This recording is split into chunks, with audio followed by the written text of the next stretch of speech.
Alrighty. So welcome everyone. I just want to go over some guidelines first. I'm sure you've all, if you participated in Zoom calls, which I'm sure all of us have by now, you've heard them before. So as usual, we encourage you to turn on your cameras so that we can all be fully present. Please mute your mics when others are speaking to minimize any background noise. Feel free to ask questions in the chat at any time, and I will read those when appropriate to our speaker, if they're for our speaker. And after each speaker, we'll also open up for questions, at which case you can raise your hand and you can ask questions out loud as well. Or you can just take yourself off mute, whatever feels right. And lastly, just please be respectful of all participants. So for today's agenda, we will do our little welcome and introductions here. I'll give an overview of Healthy Jurupa Valley for those of you who are maybe not familiar with us. We will hear from our speaker today, Dee Ann Chandler from the Inland Empire Women's Business Centers. Lastly, we'll have an open discussion about any current needs and we'll do announcements. So if there's anything that you want to share with the group, you can do so at the end. So for now, let's go ahead and do introductions. If you can, in the chat box, tell us your name and agency and any contact information if you'd like to share it.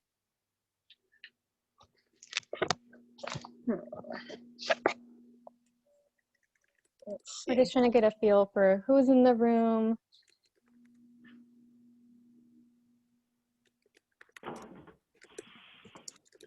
Jennifer Brooks, welcome.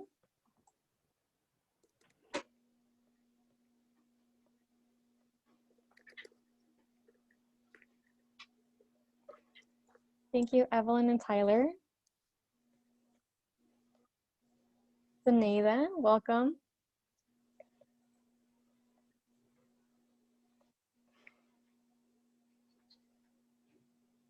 Dr. Charlotte, Jose, Abram. I see some familiar faces from our last Lunch and Learn. It's great to have you back.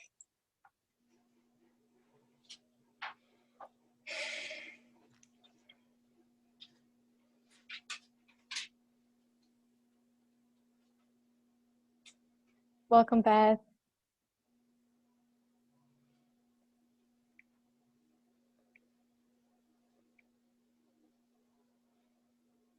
All right, we'll keep those coming. We'll just go on with our meeting here. So I want to share a little bit about Healthy Jurupa Valley. For those of you who aren't familiar, Healthy Jurupa Valley is part of a movement across the globe to improve the health and quality of life of all of our residents. So essentially, we're a public-private partnership between a nonprofit agency, Reach Out, and the city of Jurupa Valley. So we work together to assist our businesses and our community. Healthy Jurupa Valley's work is accomplished through 5 action teams, and each action team is co-chaired by volunteer leaders. The 5 action teams are Arts and Recreation, Community Prosperity, Gardens and Markets, Jurupa Valley Family Resource Network, and Safety and Readiness. And these Lunch and Learn meetings are put together by the Community Prosperity Action Team. So our mission is to create greater prosperity for residents and businesses in the city of Jurupa Valley. And these Lunch and Learns are also open to our people in all of our region because they're virtually, we're able to share this information with people that are outside of our city as well. And our next meeting date will be on February 16, 2021 from 9 to 11. So we'll go ahead and share a link in the chat. If you're interested in joining our work group, you can join us and help us plan for whatever we bring next with these Lunch and Learns and other activities that we do for our business and nonprofit community. And with that, I'm going to turn it on over to our guest speaker, Dee Ann Chandler, who is a business consultant from the Inland Empire Women's Business Center. Hi, everybody. I'm happy to be here. Just a little bit about me before we get started. I've been with the Women's Business Center for 7 years now. I started as their marketing coordinator, and I moved on to being a business counselor in 2019. So I work one-on-one with clients, and just because we're called a Women's Business Center does not mean we don't speak with men, because we do. But we were founded specifically with the idea of empowering women to become entrepreneurs. So the majority of our clients are startup, but I understand a lot of you are in agencies where you do marketing, or larger agencies or businesses that are established.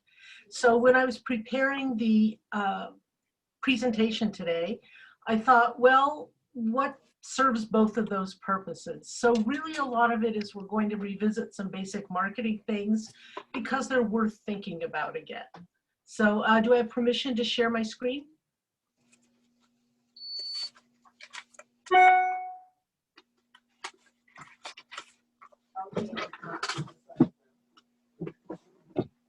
Anita, can you give her permission, please? Thank you. And I also work during the day as a web writer for a tech company, so this is my lunch hour, and I was really happy that it was at lunchtime so I could be here. And especially useful because I'm just switching computers on the same desk. Okay.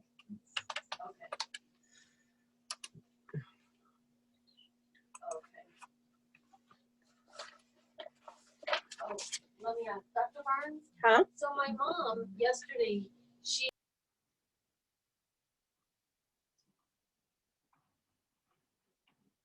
I gotta get rid of all this stuff here.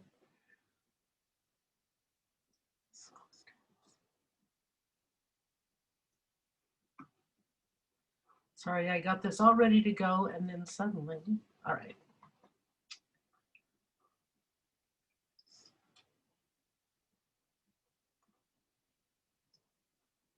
All right, can everybody see the screen?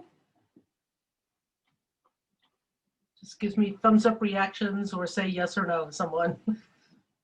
Yes. Okay, perfect. All right, so again, I thought about this in terms of, what are 5 simple things we can all do to revisit some basic marketing things and make them better. So to get started, who is the Inland Empire Women's Business Center? Well, we think we're the best kept secret in the Inland Empire, which is never a good thing from a marketing perspective. So our mission is to counsel, teach, encourage, and inspire you at every stage of business development and expansion. So we work with startups, we work with people who are just thinking about starting a business, and we work with clients who are in business but are now looking to their next stage of growth and development. And our goal is really to benefit the local economy by assisting existing and aspiring women business owners to start and grow successful businesses. So how do we do that? We do training, and all of that is online and all of that is free. So I just encourage you to go to our website at iewbc.org and check that out. We offer free and confidential counseling one-on-one, again, all virtually now. So that's turned out to be very convenient for a lot of clients. And then we have regular virtual networking events. So you can meet other business areas, owners, get to know people in our community. Okay, so we start with 2 marketing truths. Marketing channels change, but our basic marketing principles don't. That basically means we have different ways and novel ways and sometimes better ways to connect with our prospects and clients, but basic marketing principles do not change. If you are a small business or a small organization, this is what you have to do now in marketing. You're an IT guru. You're a graphic designer. You create and manage your content. You're a specialist in SEO and digital, and an expert in customer engagement and service. And you have to always be thinking about what is your return on investment in marketing. So the 5 hacks. The magic message, and this is called a lot of different things by different people. I didn't invent it, but it is the distillation of everything your marketing is about. So I help who, that would be your ideal customer, solve what problem so they can see what result.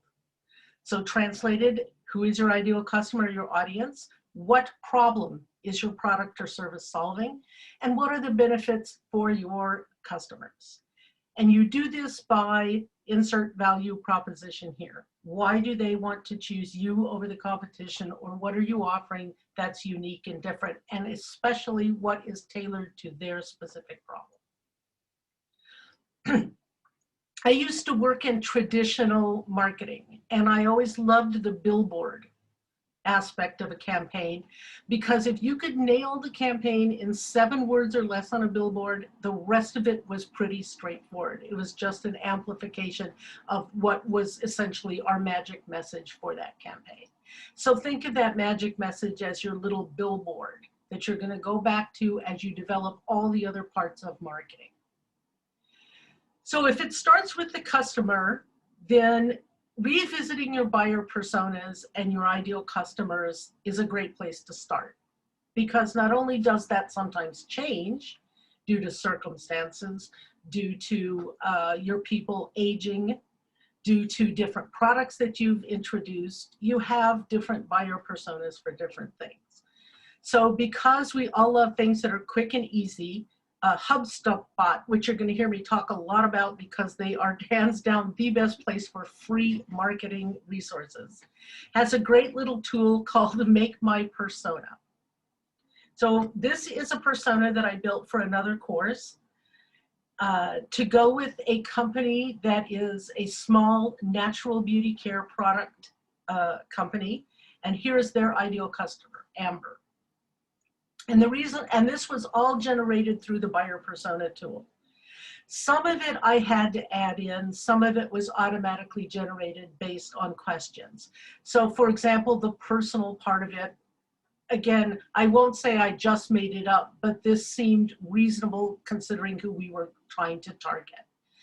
So for example, this person's hobbies are things like home renovation. She likes fashion. She's into romantic comedies. She's married.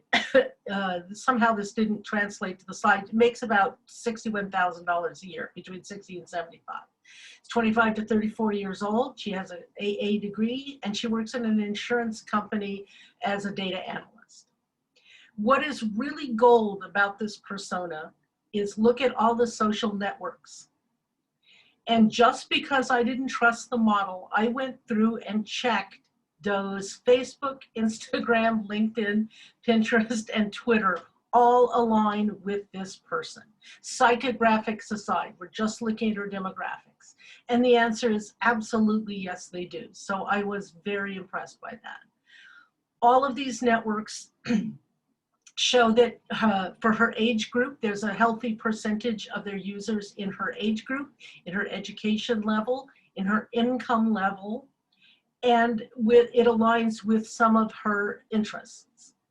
So how does that help us? It tells us right away, if we are doing social media marketing, where do we need to be to talk to Amber? So that saves an enormous amount of work right there. And it's why I'm a fan of this tool. Then you can dig a little bit deeper, especially in the psychographics, because I think understanding their lifestyles and their concerns is more important for your marketing messaging. You talk to different people in your personas differently based on a lot of different things. And the more you know about them, the easier it is. So then I went to Claritas.com, and Claritas is in the business, as many of you may know, of doing lifestyle segmentation. And a lot of it is about where these people are as much as it is about who they are. So I had to do a little slicing and dicing of their segments because I started with their zip code lookup tool. So I thought, okay, where's a family-friendly city? Okay, we'll start with Rancho Cucamonga. Well, it turned out that Rancho was a little bit more upscale, or at least the zip code I picked within Rancho, and it didn't really match. But going to Claritas's zip code lookup also allows you to see all of how they segment. And I believe theirs is called Prism. So I just went through the segments, which you can filter by age, by income, by a lot of different things to find out what is the closest segment to where I think Amber belongs. Now, the downside of this is Kid Country, which is segment 39, is largely concentrated in the South. So we'll see that as we look down the list. But it doesn't really matter because you can also look at the map that they provide and see what percentile of people in, say, Riverside County or San Bernardino County fall within this category. And it's also useful if you have a different demographic and your percentile goes up, you know you're pretty much on the right track without having to spend the money to have Claritas do a study specifically for you. So you can see this aligns pretty well. Their household income in this segment is $61,890, so right on track. They live in town. They're a mid-scale family. They have average use of technology, which means they're probably online in all the places we need to reach them. Their age is correct. They have kids, some college. They own a Chevrolet, which, you know, you can fill in the blank mid-size car. I'm guessing in California, that's more likely a Toyota or a Honda. They eat at Zaxby's, which for those of you who aren't from the South, it's a fast food chicken restaurant. So substitute In-N-Out, Chick-fil-A, you know, someplace that's more local to California.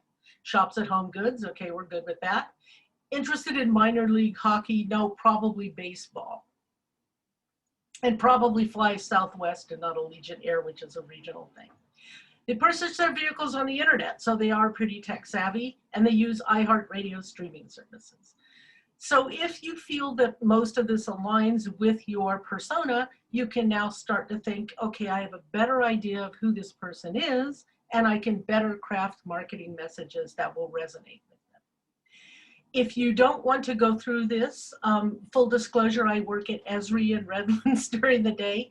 They also have a product called Tapestry, and for $50, you can get a Tapestry segmentation report that is very similar to this. Sorry. But don't forget, while we're looking to make that better persona, the best place to be looking for who is your customer is from the people who are already your customers or clients. They are the best and most direct source of information about who's likely to buy from you. Or again, for those of you in the services industry, use your services. So you can survey them. You can ask them what's important to them. Ask them what they're looking for in a product, what is good and bad about your company. And even if you don't survey them directly, if they are commenting on anything in your social media feeds, that is also valuable insights into where you're going right and what they're interested in.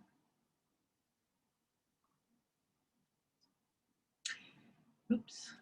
Okay, so hack number 3, SEO for the win. Before I started as a web person, my perception of SEO was that it was never going to be, organic search was never going to be as good as paid search.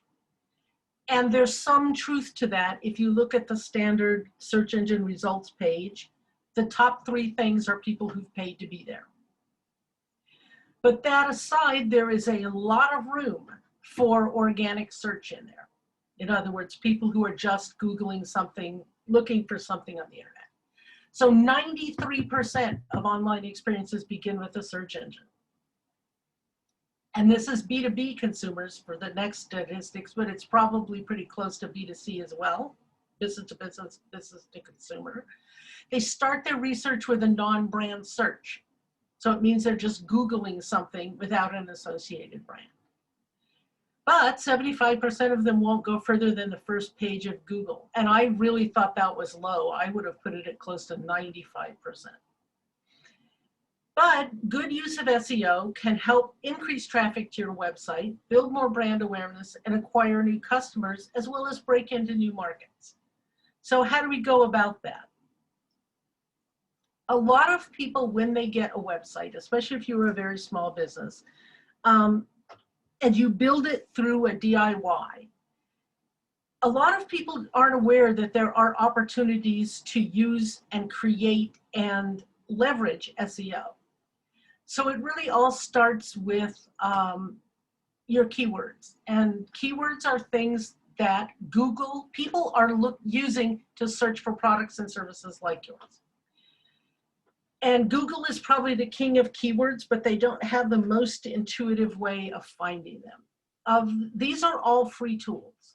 And when I send the PowerPoint at the end of this presentation, they are all associated with links. So you can just go right to them. My favorite is Keyword Generator, which is, again, a free tool because it allows you to see keywords in different search engines. So I compared Google and Bing. I don't know who's using Bing, but Google, many results, Bing, like 4. So It's just, but if you think people are using other search engines, it's a nice way to compare and to see what's consistent across many different search engines. Answer the Public is a site that allows you to see what kind of questions people are asking. When I used it to find out about small business assistance, the very #1 query that came up over and over was, how do I start a small business with no money? So clearly, a big barrier to entry for a lot of people considering a small business is the financial aspect. So how does that help us? Then if that was a question that your company or organization could answer, then you want to make a blog post around that. You want to put that kind of query into some of your copy to answer that question because you know people are looking for it. There's a Chrome browser extension called Keyword Surfer, which is supposed to, every time you visit a website, give you some keywords. That's a great idea, but the reason I was a little put off by it is it wants access to everything, including your private browsing. And while I love Google, Google sees all, knows all on the internet, I really was not comfortable with that degree of privacy invasion. If you were into Reddit as an online platform, there is actually a keyword search called Keyword Reddit that searches subreddits to find keywords. And then of course we have Google Trends, so what's trending now. So if you want to jump on that wagon and it is appropriate for your business, that's a great place to find it. Just remember that content is not very evergreen, so it's going to expire within a short amount of time. And then they have a search console, and of course Google itself has training in SEO. So if you have any questions about that, I would highly recommend, and there's some free resources at the end where we have some recommendations on where to go to get more training or information. So #3 is content is still king. And there's a reason there's a little picture down here of SEO and content hugging, because SEO and content go hand in hand. It's like chicken and egg. Search engine optimization doesn't help you because it's looking for what? Keywords. And where are keywords found? They're found in the content of your website or your social media posts.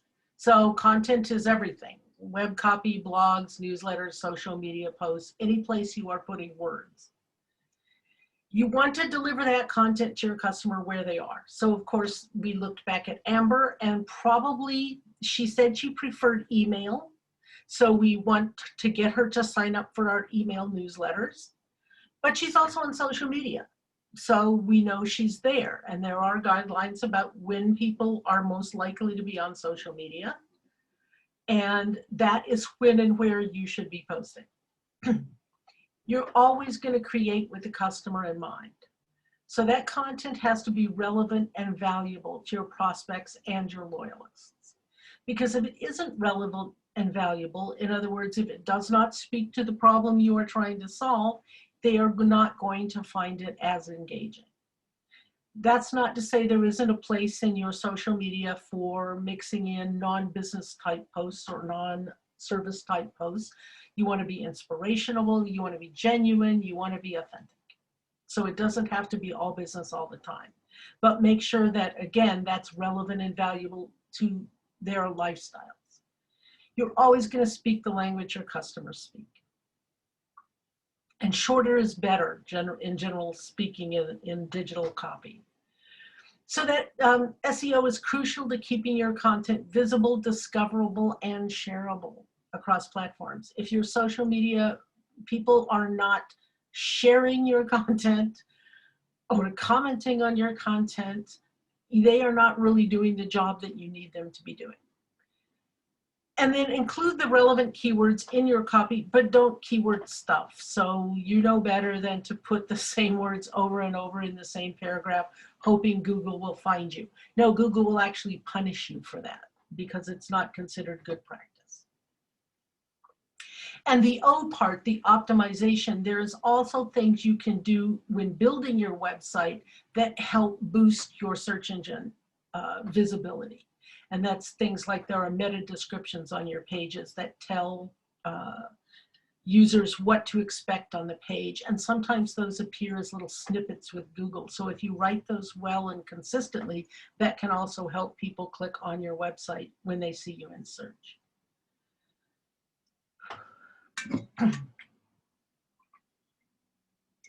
All right, we talked earlier about looking to your customers. So again, you want to reach out to those people and ask them what they want to see and hear and know. And the beauty of that is you can use those responses to craft frequently asked questions, blog posts, and other content that speaks directly to their concerns.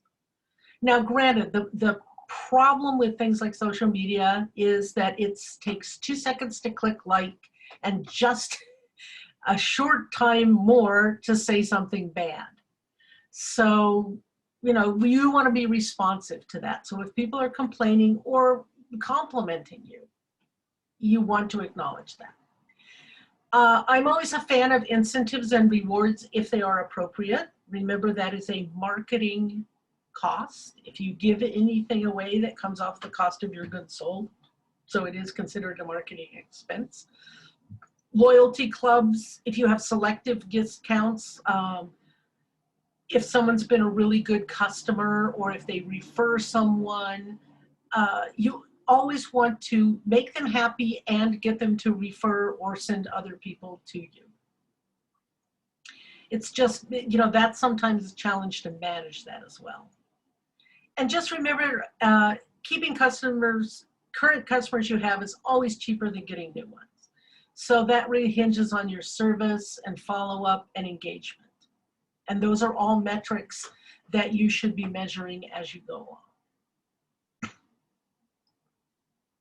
Okay, data is everything in marketing now, especially digital marketing. You want to know how your content is performing.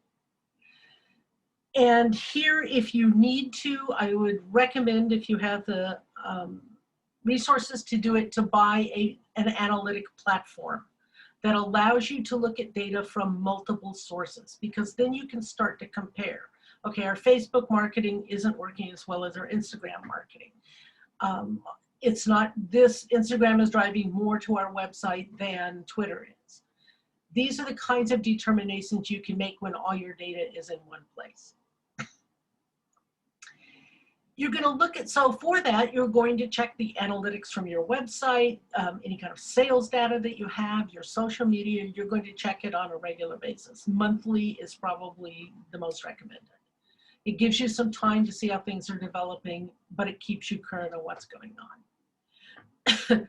Marketing is a continuous process. It's strategize, plan, execute, evaluate, revise, start again. You are always changing based on how well that marketing is working for you, what kind of a campaign you're running, is it time bound, all kinds of considerations go into it. But marketing is always adjusting. It's not a perfect science. It's not 100% black or white. And make sure all the time that you know where your leads and prospects are coming from. So you want landing pages on your website specifically tied to a campaign, so you know how many people came to your site from that campaign. And the bottom line is, if it isn't working, adjust it, change it. Don't be afraid. The nice thing about digital marketing, it's relatively inexpensive to do, and it can be very nimble. So then remember that the key is, no matter what story you tell, make the buyer the hero. So if you think about your buyer as the hero of your story, what role do you play in your hero's story? Are you the best friend? Are you the confidant? Are you the wise counselor? What role are you playing? And that will help you reach out in a genuine and authentic way to your prospects. So there are free things that we want to talk about really quickly. If you are interested in content marketing, there is actually a place called the Content Marketing Institute that has a lot of good free information about content marketing. You heard me mention HubSpot. They are like the one-stop shop for great free stuff. They have a terrific blog that talks about a lot about digital marketing trends and strategy and other kinds of marketing too. They have free marketing courses and certifications in SEO, content marketing, and other areas. And that's great because you get a little certificate. I'm right now studying to become a professional digital marketer. My exam's in March, and it's costing me a lot of money. I'm doing it through the American Marketing Association in conjunction with the Digital Marketing Institute. But if you just need information and you don't need a certificate to show an employer or a bank that you are qualified, then this is a great place to start. They have a free CRM platform. So if you're looking for a entry into customer relationship management and you don't have that, they actually have a free platform for it. And of course, they have scalable products that you can move into from the free. They have great templates. Part of the class I'm going to be teaching tonight with the IWBC, we are going to talk about plans and budget, and I am specifically using HubSpot's material because it is simple and easy to use. And what HubSpot is in the business of is marketing automation. So, you know, their focus is automating as many marketing tasks as they can. Marketo, same thing. They do the same kind of business. They also have some great blog posts. They're a little bit more advanced and aimed at larger companies, but still useful information. Not surprisingly, Google has an online marketing guide that I would urge you to take advantage of. Moz.com is and SEMrush are both great for understanding the basics of search engine optimization.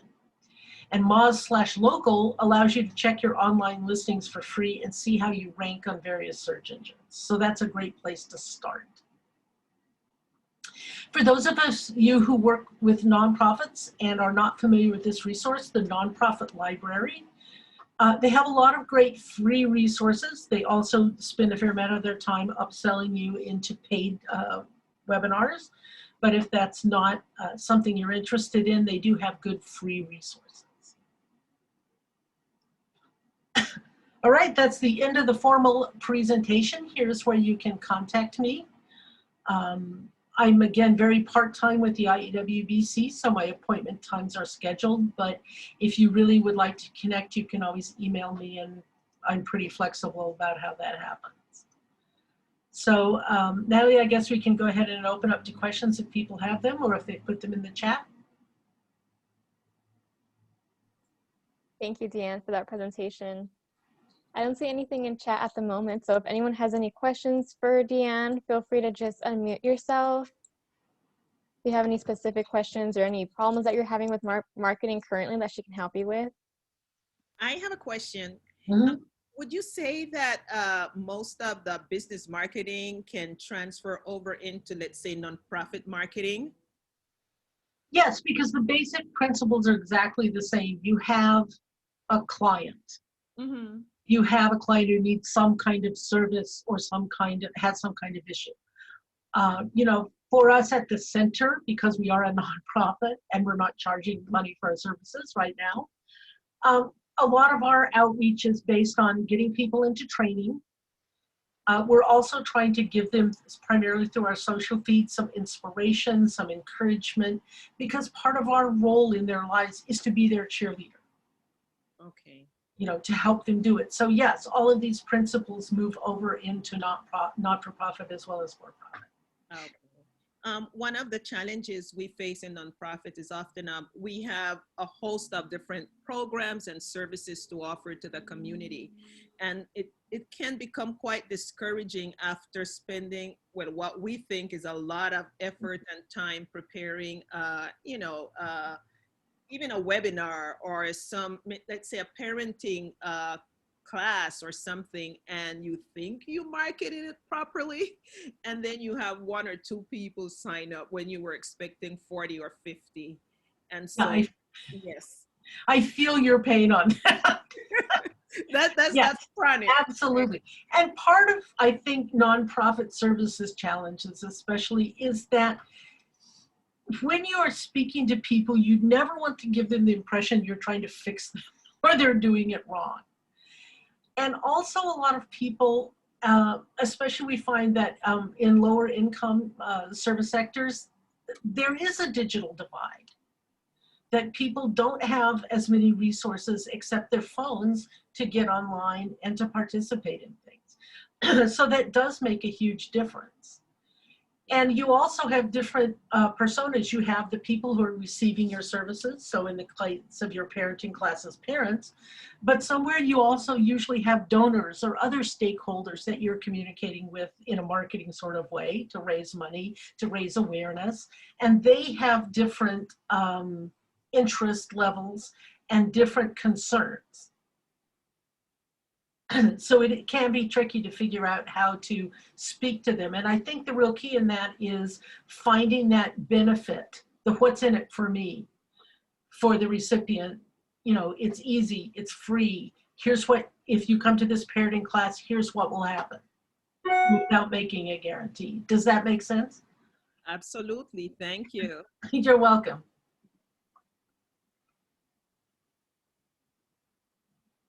Any other questions for Dee Ann? I apologize. I came in late. Will the recording be available? Yes, I will send the recording out, and then Dee Ann will also share her presentation, and I'll send that out to everybody as well. Fabulous. Thank you. Of course. I have a question for Dee Ann. Hi, Dee Ann. This is Lori Jepson from Montclair High. I remember you from the business plan competition. Yes.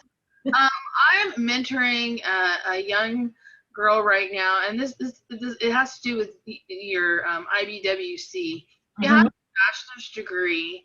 She's a general manager of a restaurant, and her husband has his own business, but she thinks she needs to get an MBA. And I'm telling her about, I was actually telling her about your, the services and the classes. And what's your perspective on someone who's trying to change careers? You know, I think it really depends on where you're going. Personally, I got an MBA because the company I was working for paid for it. And I figured, why not? So I got an MBA with a concentration in marketing, and also thinking ahead that it might help me get another job. The same thing with that certification for the DMI. At the time I signed up for it, I was interested in finding a full-time position. And as it turned out, I didn't need that certification to be where I am now, but it never hurts to get more information. The flip side of that, I've worked for people who had way more street smarts and capabilities in business than people who had advanced degrees. So it just depends. If she wants to go work for someone else, I think the advanced degree is useful. If she wants to become an entrepreneur, Cal State San Bernardino has the flagship program in entrepreneurship in the US. And they now officially have a school of entrepreneurship. So getting, you know, a degree there might be a better option for her. And part of what we do is try to educate people who don't want to go the specific academic route. They just want to know how to start a business and find a partner that will work with them. Okay, cool. Thank you. You're welcome. Okay, one more question and I'm done. So I know your title is Women's Business Center. Would it be acceptable for us then to refer people that are interested perhaps in starting their own nonprofit? Would this be an appropriate resource for them? Sure, because not only the basic principles are the same. You have to think about all the same things. And we do have people we can refer to them if they have specific nonprofit questions. Okay, thank you. And we do talk to men as well as women, so. Yes. I have a question. Sure. So my work is with homeless, but I also need to reach out to donors to help pay for housing. Mm-hmm. You know, I'm using my website, I'm using Facebook and all of the social media. I need to be talking to two extremely different audiences with the same voice. Do you have any advice for how to craft that story? Yeah, and that's always a tricky one because the knife edge in nonprofit marketing is always between exploitation and empathy, if that makes sense. So you look at like the ASPCA and it's like, oh, terrible, you know, animals suffering. And you hate to exploit that, but on the same thing, that's the problem that you are trying to solve as an agency. So yeah, just because you're concentrating on people who are, say, on Facebook, because Facebook is an open platform that has a lot of different audiences, it's hard to craft those messages that resonate with everyone. So I would still try to narrow that down a little bit to say, okay, we have message A that's going to resonate with people in this group, and B is going to resonate with other people, and never mind that A is going to see B's message. Because people kind of hone in on what speaks to them and what's relevant to them. Okay, thank you. That was excellent.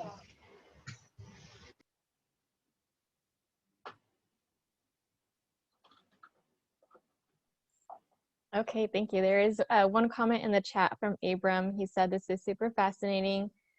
Looks like lots of transferable kind of things that we can apply to doing outreach in the community. The marketing persona practice looks like a great activity to do internally with our staff when it comes to brainstorming who we want to reach out to. Thank you for this, Dee Ann. Great, and thank you HubSpot, because that is an awesome little tool they have. Wonderful. Well, if there are no other questions, Dee Ann, thank you so much for being here with us and taking time out of your lunch to give this presentation.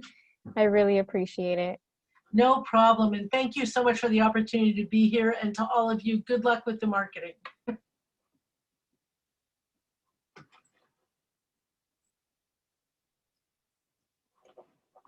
Wonderful. I personally found it very fascinating that people don't go to the second page on Google, but the more I thought about it, I was like, I never go to the second page on Google. When I Google things, I usually just stay on that first page to see what kind of things come up there. All right, I'm going to run off then and grab my lunch in 15 minutes before I have to go back. But thank you again for having me, and good luck with everything. Thank you. All right, bye. Bye. So I just want to take a few more minutes to wrap up our meeting for today. I wanted to have an open discussion for those of you that are still here. And if you have to run off to grab your lunch, no worries. But I wanted to see what your current needs are. For those of you who are in the businesses or nonprofits, what kind of information do you need that we can bring to you for our next Lunch and Learn that will be in March? Does anyone have any suggestions, anything that you currently need information on that we can bring to you?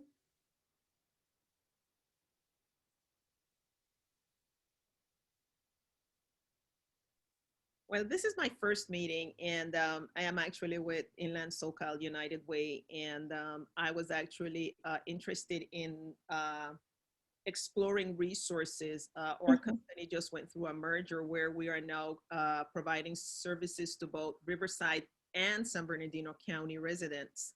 And so I thought this would be a good entrance for me into acquiring additional information regarding, you know, the needs in Riverside County.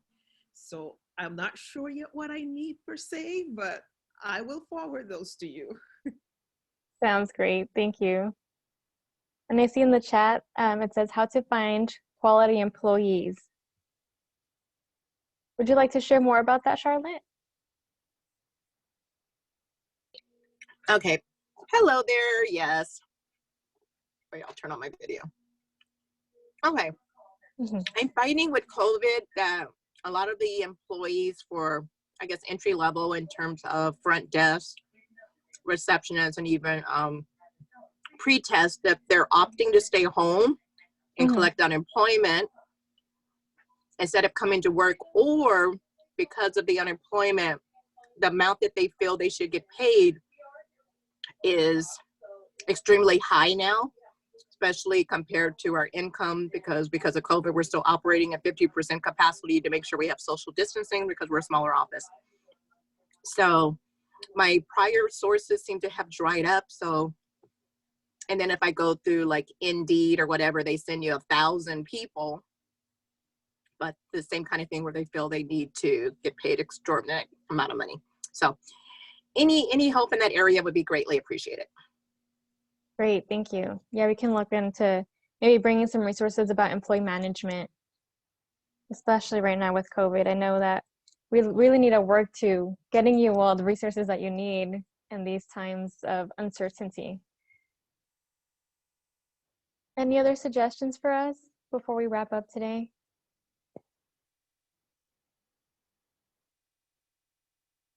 Okay. Well, like I mentioned, we will be sending out the recording of today's meeting as well as the presentation that Dee Ann shared with all of us today. And I want to go into announcements very quickly. So the Jurupa Valley Chamber of Commerce will be having their next meeting on Zoom, February 11th at noon. And Juanita will go ahead and put that link in the chat if you're interested in joining.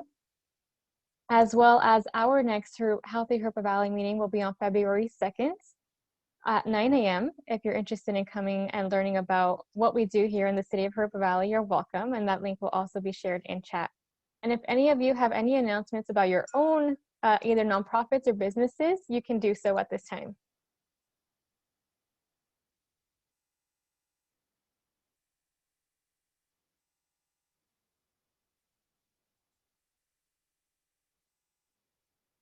Okay then.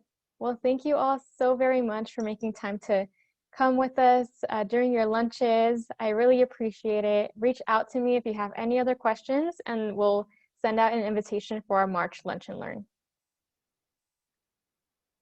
Thank you.